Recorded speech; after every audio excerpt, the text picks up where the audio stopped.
Do you want your ideas in Community Park 10.0? Then let me know in the comments what kind of dinosaur you'd like to see or other prehistoric creature, and I'll get round to adding them.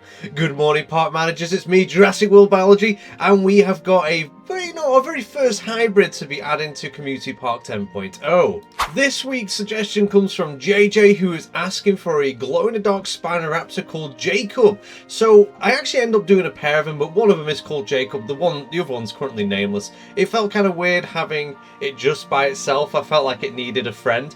And with this enclosure, the way I'm doing it is having a island in the center with a sort of tropical water all the way around it, and the island's going to have a fair few tropical plants on it as well, just to give it that kind of tropical feel. But for now, we're just kind of making it fit in with the rest of the park, making a little staff section to go with that off-show area where it can be locked up into for storage, for enclosure cleaning, for health checking, all those kind of things that you'd expect when having an animal collection.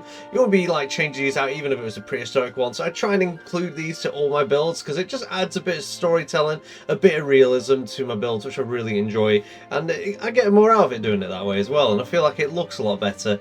And then we just decorated the outside with a few palm trees. I feel like it was just something interesting that breaks up the concrete wall from the outside. There's various other things that you could possibly do to break this out, but I thought this was nice, simple. It kind of helps it have that kind of tropical feel to the enclosure. Around the outside, we're going to be doing a rock border, and I was just trying to make it look a bit different in the middle, so it wasn't completely flat. It gives different angles of views for each of the viewing centers that we've got, of viewing galleries even. I don't want to call it a center, but viewing galleries. And then I added a few different types of rocks, to this enclosure. So the island itself, I used the temperate rock. I thought it looked kind of cool.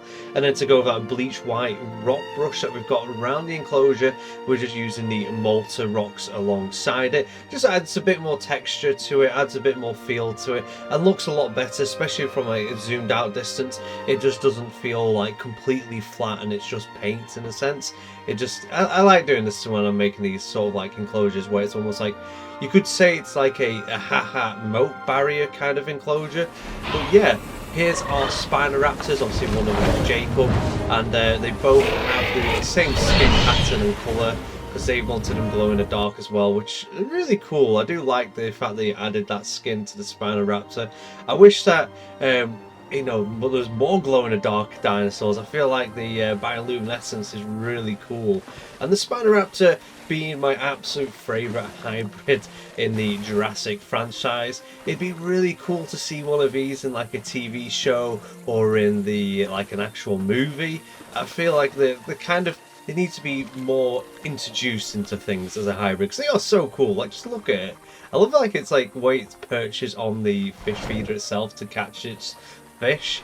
It's just entertaining to watch, and the glow in the dark skin here for you, it's really cool. I definitely did enjoy making this build. It's one of those it's a nice easy build and actually looks really well. Anyways, thank you for watching. I hope you've enjoyed this, and I hope it's given you some inspiration. As always, till next time, I'll see you later.